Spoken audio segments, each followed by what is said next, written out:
In 1969, a show was introduced that has basically remained on our TVs and in our imagination ever since. Now, the original show invariably followed the same formula. 4 teenagers, Fred, Daphne, Shaggy and Thelma, along with their dog, would drive to some secluded area, perhaps an old beach community or an impoverished town, and there they would discover a small population being terrorised by some ghost or goblin or monster or demon. Now, instead of being frightened away, this team would track down and capture the entity that was torturing the community. And they would reveal that beneath this monstrous mask, there was really just a very normal criminal who was trying to get some buried treasure.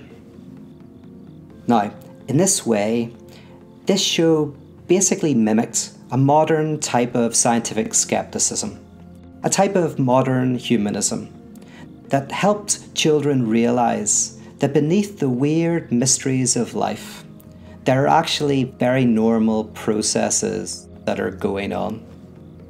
But here's the problem. In all of the years that this team ripped off the mask that revealed a very natural criminal activity, they never once realized that there was a second mask that was untouched. So what is this second mask? Well, the second mask is this strange, almost supernatural energy that animated the crime in the first place. This paranormal reality that was somehow hidden within the material circumstances. So what do I mean? Well, take the example of a duvet cover. Nobody thinks that a duvet cover has some sort of magical properties. It's something you put on your bed to keep you warm at night. But then late at night, if you're alone, and we hear something outside our bedroom door, we might pull the duvet cover over our heads as if somehow that would protect us from a knife attack or make us invisible to the enemy. What moments before was simply something normal and natural, we now treat as if it has supernatural properties. Now, this is what a fetish is. A fetish is an object that we know is normal, but we treat as if it isn't.